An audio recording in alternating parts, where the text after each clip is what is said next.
Hello दोस्तों, एक और नए वीडियो में आपका स्वागत है। इस एपिसोड की शुरुआत में हम सायन और ब्योंग को कार में देखते हैं। सायन की बात सुनकर ब्योंग कहता है कि अगर उसके पास किम जो के खिलाफ सबूत होते तो वो उन्हें मीडिया में लीक करके उसे बर्बाद कर देती। उस किम जो से शादी करने की क्या जरूरत थी। ब्योंग की बात सुनकर सायन बताती है कि उसके पास किम जो के खिलाफ कोई सबूत नहीं है, उसने तो बस उस दिन खुद को बचाने के लिए झूठ बोला था। ये सुनकर ब्योंग हैरान हो जाता है और उससे पूछता है कि क्या उसे इतने सालों में किम जो की कोई कमजोरी पता चली। सायन बताती है कि किम जो उसे अपनी कोई भी पर्सनल बात नहीं बताता। ब्योंग को ये सुनकर कुछ खास नहीं लगता। फिर ब्योंग सियन को उसके घर छोड़ देता है और कहता है कि वो जल्द ही किम जो की कमजोरी ढूंढ निकालेगा। सायन उसे वार्न करती है कि इसमें खतरा हो सकता है, लेकिन ब्योंग उसे अपनी चिंता न करने को कहता है। दूसरी तरफ सोजिन उन्हें बात करते हुए देख रही होती है और उन्हें हंसते हुए देखकर उसे गुस्सा आता है। फिर हम ब्योंग को एक होटल में देखते हैं। वो बाथ टब में आराम से बैठा होता है कि तभी जोई आ जाती है, जो उसे रिझाने के मूड में होती है। वो ब्योंग के पास आकर उसे सेड्यूस करने लगती है। तभी ब्योंग उसे बताता है कि उसे किम जो के खिलाफ सबूत ढूंढने में उसकी मदद चाहिए, लेकिन जोई ने तो आज नई निंजा टेक्निक सीखी थी और वो उन्हें ब्योंग को दिखाने के लिए बहुत एक्साइटेड थी, इसलिए वो उसकी बातों पर ध्यान नहीं देती। उसकी लालची निगाहें देखकर ब्योंग समझ जाता है कि जोही का खुद पर कंट्रोल नहीं है, इसलिए वो उसकी ख्वाहिशें पूरी करने के लिए उसके साथ इंटीमेट होता है और वो पूरी रात अपनी सर्विस जारी रखता है। इसके बाद हम जोंगे और सायन को देखते हैं। जोंगे सियन से किम जो के साथ अपने अफेयर के लिए माफी मांगती है और बताती है कि वो ये जॉब छोड़ देगी। सायन उसे कहती है कि वो उससे नाराज नहीं है और अगर वो किम जो की गैर मौजूदगी में जॉब छोड़ देगी तो वो शक करेगा, इसीलिए वो उसे जॉब न छोड़ने को कहती है और पिछली बार उसकी मदद करने के लिए थैंक्स कहती है। वहीं दूसरी तरफ हम सोजिन को अपने कमरे में देखते हैं, जो सियन और ब्योंग की बढ़ती नजदीकियों को देखकर गुस्से में है कि तभी ब्योंग आ जाता है और उसे दोबारा पढ़ने के लिए कहता है। अब ब्योंग का प्लान है कि वो किसी भी तरह सोजिन को अपने कंट्रोल में कर ले, इसलिए वो उससे अच्छे से बात करता है और उसके साथ दोस्ताना होने की कोशिश करता है। फिर वो उसे होमवर्क देकर बाहर आ जाता है। बाहर देखकर सायन पूछती है कि क्या आज क्लास जल्दी खत्म हो गई। ब्योंग ने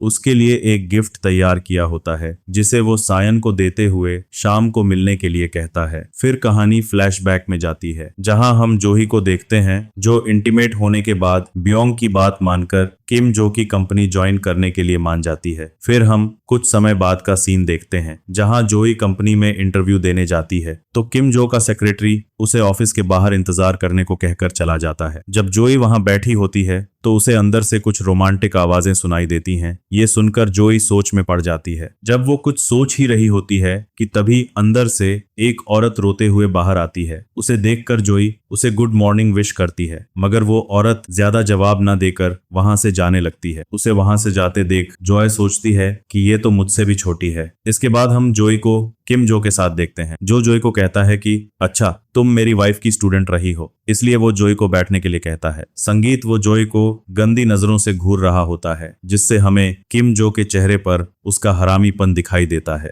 इसके बाद ये सीन कट हो जाता है और हम सायन को देखते हैं, जो ब्योंग के दिए गए गिफ्ट को देख रही होती है। हमें पता चलता है कि उस बॉक्स में एक ड्रेस के साथ कुछ खिलौने भी हैं। फिर कहानी फ्लैशबैक में जाती है और हम सायन को देखते हैं, जो वो गिफ्ट देखकर ब्योंग को कहती है कि क्या अब तुम कुछ ज्यादा ही लाइन क्रॉस नहीं कर रहे। ये सुनकर ब्योंग मुस्कुराते हुए कहता है कि क्या तुमने ही मुझसे प्रॉमिस नहीं किया था कि अगर उसकी वजह से सोजिन के ग्रेड सुधरते हैं तो वो उसकी एक विश पूरी करेगी। फिर कहानी प्रेजेंट में आती है, जहां सायन ब्योंग के दिए गए ड्रेस को पहनकर शीशे में खुद को देखने लगती है। तभी उसे ब्योंग का कॉल आता है, जो उसे बताता है कि वो गाड़ी में उसका इंतजार कर रहा है। तो सयन उसकी बात सुनकर कहती है कि वो ये ड्रेस पहनकर बाहर नहीं जा सकती, लेकिन जब ब्योंग जिद करता है तो वो ड्रेस के ऊपर एक कोट पहन लेती है। फिर हम उन्हें कार में देखते हैं। ब्योंग उससे पूछता है कि क्या उसे उसकी दी हुई ड्रेस पसंद नहीं आई। सयन बताती है कि उसने ठंड की वजह से कोट पहना है। इसके बाद वो एक रेस्टोरेंट में खाना खाते हुए बातें करते हैं। तभी वेटर आता है, जिसे देखकर ब्योंग को खुजली मचती है,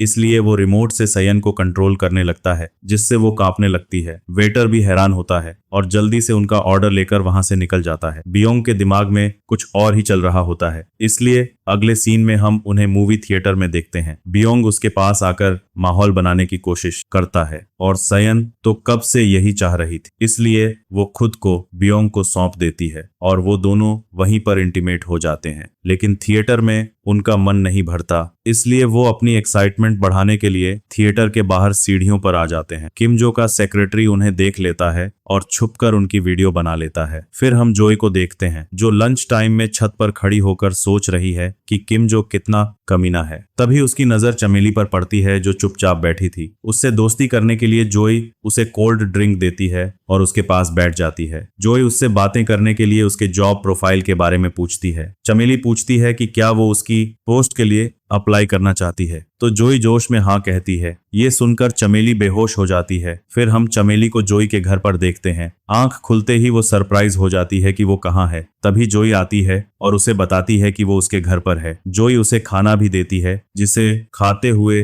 वो रोने लगती है। जोई उसके हाथ पर चोटों के निशान देख लेती है और उसे सिंपैथी दिखाते हुए कहती है कि वो उसे अपनी प्रॉब्लम बता सकती है। चमेली कहती है कि वो उसे नहीं बता सकती, इससे उसकी जान को खतरा हो सकता है। जोई कहती है कि वो समझ गई और चमेली को किम जो को बर्बाद करने में मदद करने को कहती है। चमेली हैरान हो जाती है। जोई कहती है कि अगर वो उसकी मदद करे तो वो उसे किम जो के चंगुल से बचा सकती है। इसके बाद हम किम जो को देखते हैं जो घर वापस आ गया है। सयन भी उससे अच्छे से बातें करती है, लेकिन किम जो को अपने सेक्रेटरी से पता चल गया होता है कि उसका और बियोंग का चक्कर चल रहा है, इसलिए उसे सयन को देखकर गुस्सा आने लगता है। सयन उससे बातें करने लगती है मगर वो कुछ जवाब नहीं देता और पूछता है कि क्या जोंगे घर पर है। वो बताती है कि वो अभी भी काम कर रही है। किम जो सयन को देखता है और सोचता है कि ये कितनी शरीफ बनने की एक्टिंग कर रही है, लेकिन ये भी उन चीप औरतों की तरह है जो अपने फायदे के लिए किसी के साथ भी सो सकती है। सयन को देखकर उसे गुस्सा तो आ रहा होता है, इसलिए वो उसे सबक सिखाने का भी सोचता है, लेकिन उसके दिमाग में कुछ और ही आइडिया चल रहा होता है, इसलिए वो उस वक्त सयन को कुछ नहीं कहता और सोचता है कि वो उसे ऐसा सबक सिखाएगा कि उसकी मदद करने के लिए कोई नहीं होगा। ये सोचकर वो मुस्कुराने लगता है और सयन को 10 देते हुए कहता है कि उसका स्मोक करने का मन हो रहा है तो क्या वो बाहर दुकान से जाकर उसके लिए सिगरेट ले आएगी। सयन उसकी बात मानकर चली जाती है। बाहर आकर उसे किम जो के बिहेवियर को देखकर कुछ गड़बड़ लगती है। फिर सीन चेंज होता है और हम किम जो को देखते हैं जो अपना फ्रस्ट्रेशन कम करने के लिए जोंगे के साथ इंटीमेट हो रहा होता है। इसके बाद हम कमरे के बाहर सयन को देखते हैं जो उन दोनों को साथ देख लेती है। वो सोचती है कि अगर उसने पहले किम जो को जोंगे के साथ देखा होता तो उसे बुरा लगता, मगर अब उसे कोई फर्क नहीं पड़ता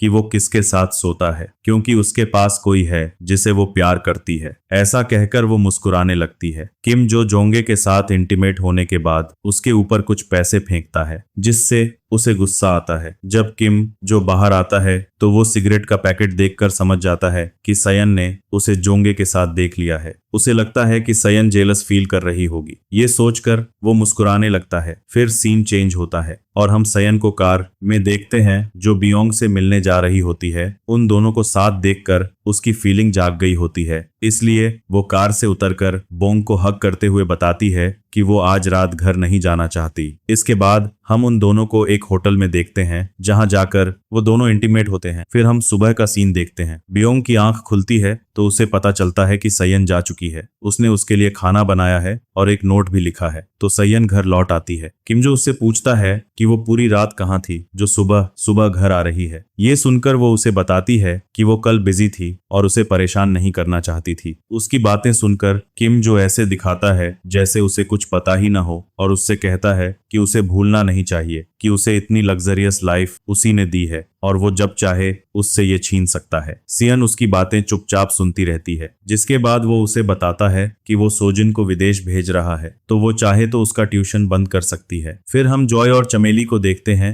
जो किम जो के कमरे से फाइल चुराने का प्लान बना रही होती हैं। तभी जॉय उससे कहती है कि किम जो के ऑफिस में सिक्योरिटी कैमरा है, उसका क्या करें। ये सुनकर चमेली एक बटन दिखाते हुए कहती है कि इससे वो कैमरा ऑफ हो जाता है और वो हमेशा उसके ऑफिस में जाने से पहले कैमरा ऑफ कर देती थी, इसलिए उनकी रंगलियों की कोई फुटेज नहीं है। इसके बाद चमेली ऑफिस में चली जाती है और जोंग बाहर बैठकर नजर रखने लगती है। वो बार बार मोबाइल चेक कर रही होती है क्योंकि किम जो के ऑफिस आने में थोड़ा ही समय रह गया होता है। जब वो बैठी होती है कि तभी उसे किसी के आने की आहट सुनाई देती है, मगर जब वो उस तरफ देखती है तो वो डर जाती है। उसे पता चलता है कि आज किम जो जल्दी ऑफिस आ गया है। जॉय नहीं चाहती थी कि चमेली उसके ऑफिस में पकड़ी जाए, इसलिए वो खुद किमजो को रोकने का फैसला करती है। वो जानती थी कि किमजो एक नंबर का हवस का पुजारी है, इसलिए वो उसके पास आते हुए उसे रिझाती है और अपने साथ चलने को कहती है। किम जो भी उसकी चाल में फंस जाता है। फिर हम उन्हें टॉयलेट में देखते हैं जहां जोई अपनी हाथ की शक्ति दिखाती है, जिससे किम जो खुश हो जाता है। लेकिन अगले ही पल वो जोई के पास आते हुए कहता है कि वो उसका मोटिव समझ पा रहा है और वो ये भी जानता है कि ये सब वो क्यों कर रही है। वो उससे कहता है कि वो उसके जैसी लड़कियों को जानता है जो पैसों के लिए कुछ भी कर सकती हैं, इसलिए उसे उसके जैसी लड़कियां बिल्कुल पसंद नहीं हैं। ये सुनकर जोई को कुछ समझ नहीं आता। किम जो जाने से पहले उसे कहता है कि वो फिर भी उसके साथ रिलेशन में आने के बारे में सोचेगा। कोई और चारा न होने के कारण जोई को वहां से जाना पड़ता है। इसके बाद सीन बदलता है। हम चमेली और जोई को उसके घर पर देखते हैं। चमेली उसे बताती है कि उसे किमजो के कंप्यूटर से कोई भी ऐसी फाइल नहीं मिली जिसे वो उसके खिलाफ सबूत के तौर पर इस्तेमाल कर सके। ये सुनकर जोई को काफी निराशा होती है, लेकिन वो फिर भी चमेली को कहती है कि तुमने मेरे लिए अपनी जान खतरे में डाली तो वो उसकी अभी भी किम जो से बचने में मदद करेगी। इसके बाद ब्योंग भी वहां आ जाता है, जहां वो चमेली को देखकर पहचान लेता है कि ये वही लेडी है जिसे उसने किम जो के साथ देखा था। जो ही ब्योंग को देखकर समझ जाती है कि उसे कोई टेंशन है, तो इसलिए वो उससे पूछती है कि क्या हुआ। फिर वो बताता है कि जो ने उसकी सियन के साथ वाली वीडियो वायरल कर दी है और ये अफवाह फैला दी है कि उसका अपनी स्टूडेंट की मम्मी के साथ चक्कर चल रहा है। सबने वो वीडियो देख ली है, इसलिए यूनिवर्सिटी वालों ने उसे नौकरी से निकाल दिया है। ये सब सुनकर जोई उसे चुप कराती है, पर बयोंग कहता है कि उसे पता था कि सियन के साथ रिलेशन में रहने से उसके साथ ऐसा कुछ होगा ही, और वो जोई को बताता है कि उसने पहले से ही एक और प्लान बना रखा है, तो उसे टेंशन लेने की कोई जरूरत नहीं है। फिर हम रात का सीन देखते हैं जहां जोही और बयोंग इंटीमेट हो रहे हैं, जिससे चमेली की भी आंख खुल जाती है। पहले तो वो नाटक करती है कि वो सो रही है, पर थोड़ी देर बाद उसकी भी फीलिंग जाग जाती है। फिर चमेली भी उन दोनों को ज्वाइन करती है। पहले तो जोही थोड़ी हैरान होती है, लेकिन थोड़ी देर बाद वो दोनों उसे अपनी पार्टी में शामिल कर लेते हैं। फिर वो तीनों पूरी रात ऐसे ही मस्ती करते हैं। अगले दिन हम देखते हैं कि जोंगहे बोंग को मिलने बुलाती है। जोंगहे बयोंग को एक लिफाफा देती है और बताती है कि ये वो सबूत हैं जिन्हें वो ढूंढ रहा था। ये सुनकर बयोंग थोड़ा हैरान होता है और पूछता है कि ये उसे कहां से मिले, तो जोंगे बताती है कि वो घर की सफाई कर रही थी तो उसे अलमारी के पीछे ये मिले। बयोंग वो डॉक्यूमेंट देखकर बहुत खुश होता है। फिर वो जोंगे को उसकी मदद करने के लिए थैंक्स बोलता है। जोंगे भी उसकी बात सुनकर मुस्कुराती है और जाते हुए कहती है कि वो शाम को मिलेंगे। फिर सीन बदलता है और हम एयरपोर्ट का सीन देखते हैं, जहां किमजो और सयन सोजिन को छोड़ने आए होते हैं। सोजिन जाने से पहले अपने पापा को गले लगाती है, पर सयन को गुस्से से देखती है और उससे बात किए बिना ही वहां से चली जाती है। फिर वो दोनों भी बाहर आ जाते हैं, जहां सयन उससे कहती है कि सोजिन के जाने से वो बहुत अकेला पड़ जाएगा, क्योंकि वो भी आज उसे छोड़कर जा रही है। ये सुनकर किमजो बहुत हैरान होता है। तभी सयन आगे कहती है कि वो यहाँ सोजिन के लिए ही रुकी थी, और जब वो विदेश चली गई है तो वो घर वापस जाकर क्या करेगी, और वैसे भी वो अच्छे कपल नहीं है। ये सुनकर किमजो उस पर चिल्लाते हुए कहता है कि उसने फाइनली अपना असली चेहरा दिखा दिया और उसे क्या लगता है कि वो बयोंग के लिए उसे छोड़ देगी और वो उसे ऐसे ही जाने देगा। कानून भी तो कोई चीज है और वो देखता है कि वो उससे बचकर कहां जाएगी। ये सुनकर वो कहती है कि वो जो करना चाहे करे। उसकी बातों से किमजो को गुस्सा आने लगता है, इसलिए वो सियन पर चिल्लाने लगता है और कहता है कि वो उसकी आंखों के सामने बयोंग को मार देगा, तब देखेगी वो क्या करेगी। और उसे क्या लगता है कि उसे नहीं पता कि वो उसके साथ सोती है। उसने उसकी शराफत को उसकी कमजोरी समझ लिया है, पर अब वो आगे से उस पर कोई भी दया नहीं दिखाएगा। वो ये कह ही रहा होता है कि सयन वहां से जाने लगती है। उसे जाते देख किम जो को बहुत गुस्सा आता है, इसलिए वो अपने सेक्रेटरी को बयोंग को लाने को कहता है। दूसरी तरफ हम बोंग को एक आदमी के साथ देखते हैं जो किम जो के खिलाफ उस आदमी को एविडेंस देते हुए कहता है कि वो एक मामूली टीचर है, पर वो चाहे तो इस एविडेंस की मदद से किम जो को पूरी तरह से बर्बाद कर सकता है। वो आदमी उससे पूछता है कि उसने इस सब के लिए उसे ही क्यों चुना। ये सुनकर बयोंग अपने पास से एक चेक निकालकर उसके सामने रखता है और कहता है कि वो किसी को बचाना चाहता है, जिससे उस आदमी को भी याद आ जाता है कि उसने किसी लेडी को उस दिन कार में देखा था। इसलिए वो बयोंग का चेक एक्सेप्ट करके अपने एक आदमी को सयन की सिक्योरिटी के लिए कहता है। फिर बयोंग बाहर आ जाता है, तभी कोई उसके पीछे से आकर डंडा मारता है, जिससे जिससे वो बेहोश हो जाता है। अगले सीन में हम बयोंग को किम जो के सामने देखते हैं, जहां किम जो उस पर चिल्लाते हुए कहता है कि उसकी हिम्मत कैसे हुई उसके घर आकर उसकी वाइफ को उससे छीनने की। ये सुनकर बयोंग जोर जोर से हंसने लगता है, जिससे उसके पास खड़े आदमी को बहुत गुस्सा आता है। इसलिए वो बयोंग को मारने के लिए आता है, पर बयोंग उस मौके का फायदा उठाकर उसे ही पीट देता है। ये देखकर वो सभी लोग हैरान होते हैं। फिर वो सभी लोग भी बयोंग को मारने के लिए तैयार हो जाते हैं। फिर यहाँ एक अच्छी फाइट होती है। तभी वहां बयोंग की मदद करने के लिए और लोग भी आ जाते हैं, जिससे किमजो हार जाता है। फिर बयोंग किमजो से कहता है कि उसकी हिम्मत कैसे हुई सियन को ऐसे तड़पाने की। ये सुनकर किमजो उसे बताता है कि उसे क्या लगता है कि वो अकेला इंसान है जो सयन को प्यार करता है। ये सुनकर बयंग उसे पीटने लगता है। तभी वो आदमी आकर उसे रोकता है और उसे सयन का दिया लिफाफा देकर कहता है कि उसे जल्दी जाने की जरूरत है, यहाँ वो सब कुछ संभाल लेगा। फिर बयोंग भी वहां से भाग जाता है। कहानी फिर थोड़ा पीछे जाती है, जहां सयन उस आदमी से मिली थी जो बियोंग को सेफ रखने के लिए उसे पैसे देता था। हम उसे कुछ डॉक्यूमेंट जलाते हुए भी देखते हैं। सयन सोचती है कि माना शादी से पहले वो कमीना था, लेकिन शादी के बाद उसने हमेशा अपनी इच्छाओं को दबाकर उसकी फीलिंग्स की इज्जत की है। माना वो अच्छा इंसान नहीं है, पर एक अच्छा पति और एक अच्छा पिता तो है, इसलिए वो उसे बर्बाद होते नहीं देख सकती। फिर वो आदमी सयन को कॉल करके बताता है कि उसने अपना वादा पूरा कर दिया है। सीन कट होता है और हम सयन को एयरपोर्ट पर देखते हैं, जहां वो सब कुछ छोड़कर जा रही है। ब्योंग को उसका लिखा खत मिल जाता है और वो उसे पढ़ने के बाद एयरपोर्ट पहुंचता है सयन को ढूंढने, पर वो उसे वहां नहीं मिलता। किम जो को भी धोखाधड़ी के केस में कोर्ट सजा सुना देता है। फिर हम एक साल बाद का सीन देखते हैं। ब्योंग अब एक सक्सेसफुल टीचर बन गया है और वो जोय, चमेली और जोंग के साथ बहुत खुश है, लेकिन उसे अभी भी सयन की याद आती है और वो अक्सर उस जगह जाता है जहां वो पहले मिला करते थे। एक दिन जब वो सयन का इंतजार कर रहा होता है, तो हम देखते हैं कि सयन भी वहां आ जाती है। ब्योंग उसे देखकर बहुत खुश होता है और उससे पूछता है कि उसने उसे क्यों छोड़ा था। सयन बताती है कि उसे खुद को संभालने के लिए थोड़ा टाइम चाहिए था। आखिर में हम उन दोनों को साथ देखते हैं और इसी के साथ ये कहानी खत्म हो जाती है। तो मिलते हैं नई वीडियो में। Thank you for watching.